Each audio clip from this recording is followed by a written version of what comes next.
Okay, thank you so much. That is a very truthful answer. No?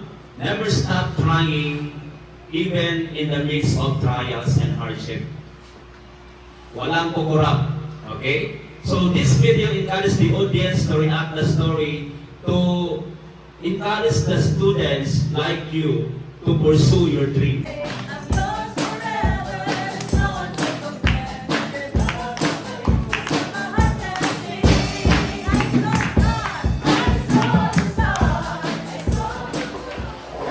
Okay, who are absent for today? Uriah only for the boys. How about the girls? Okay, so congratulations for the girls. There is no absent. Okay, so this time before we proceed to our lesson proper, I would like to recall somebody to please recall the lessons that has presented yesterday. Let's have a short recap for the things that we have learned last time. Anyone from the group? About education. RJ, you please stand. About education. Okay, what else? Cherubel, what have you learned last time?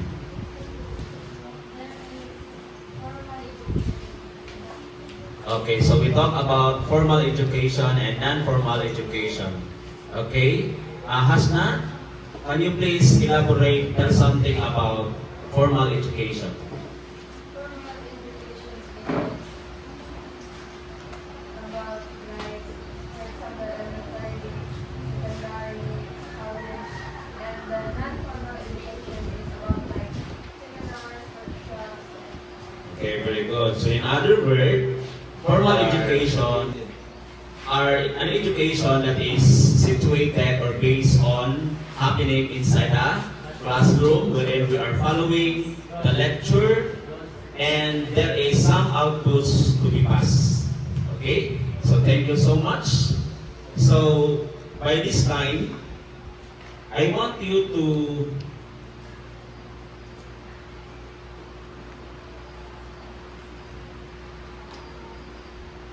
okay? So I want you to look at the slides and for our objectives. So we have here our objective. So enumerate the key functions of education in society. Create a visual representation such as mind map, infographic that illustrate these functions. And the last but not the least, value the significance of education in personal and societal development through discussion and relation.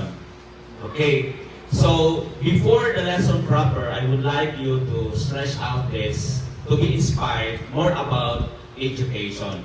So I have here a short video clip for you to ponder so that you will be inspired on how or what is the importance of education. Okay, are you ready to watch the video? Yes. Okay, so let's find out. And after the video presentation, you are obliged to answer the following questions.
We will be guided according to the questions here.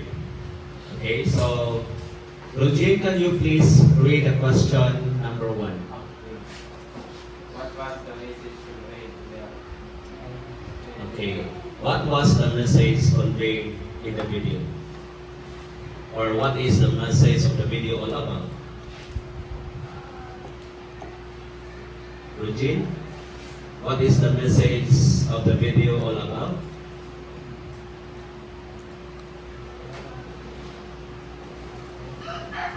How about RJ? Do you have any idea?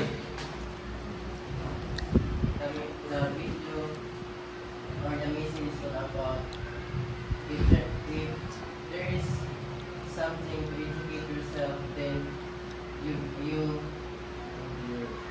ma-achieve mo mga goals, mga pangarap mo. Kung without education, dili mo ma-kuha yung mga pangarap. Okay, so without education, you cannot able to fulfill your ambition. And very good, that's true. Because as what the message of the video all about, the experience of the little one is na andyan sila sa pinakamahirap na kalagayan, di ba? So, until such time that the boy is selling the flower para lang matustusan ang kanilang pangangailangan. But hindi pa rin yun napipigilan ang kanyang pag-aaral. Okay? And that's a very inspiring message. And then, what type of impact does the story of Daniel the Habit aim to have on its audience? Maybe Chris, can you talk and tell something about question number 2?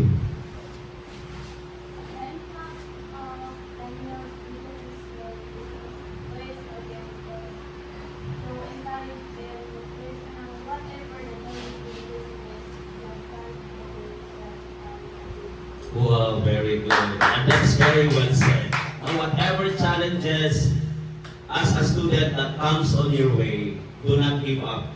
Because at the end, there is always successful one. Okay? Can you still katong last part of the word there? Did you read one of the phrase in the video? Nananabutan nito nga nakalagay doon na there is somebody wants to reach you to help your goal or ambition to be successful one. There is not somebody. There is something important thing that you can lead on so that you can reach the goal to succeed. 3. How does the video encourage the audience to react to the story? I call in Cherebel again.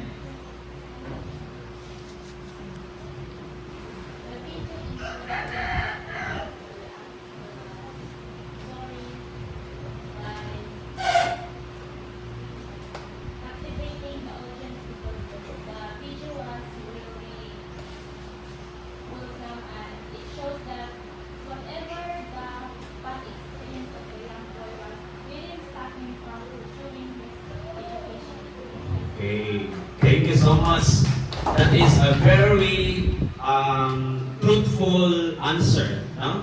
Never stop trying even in the midst of trials and hardship. Walang kukurap.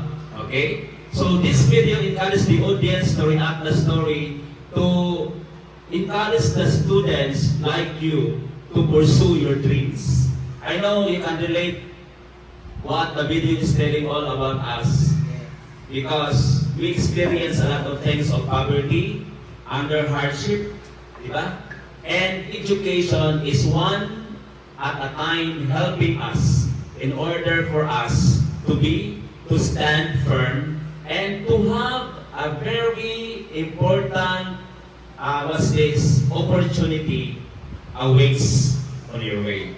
So, according to Cerebel, never stop trying and never stop believing. Okay, now this video is very important to connect our lesson. Why? Because we will be talking about the functions of education in our society. Huh? This is, I know some of you experience all about education, right? You have know that education is very important in our life as a student like you. Then, we have here these functions also relative to you and to me, because the functions of educations are, this one of these is socialization. The second is integration. The third one, cultural transmission. The fourth one, skill development. And the last but not the least is all about social control. But before that, let's find out first the timeline of the Philippine education. So here, let's start from the pre-colonial period. Pre-colonial education. So what happens on the pre-colonial education, and that was in 16th century. During this time, before this was the arrival of the Spanish colonizers.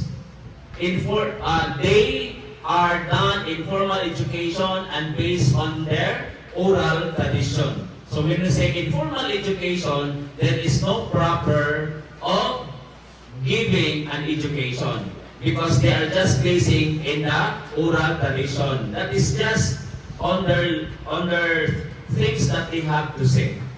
And also in 1565 to 1898, Spanish colonial period.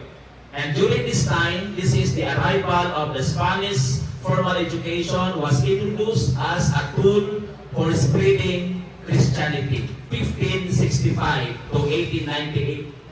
Pila ka years? How many years that we are under the Spaniards?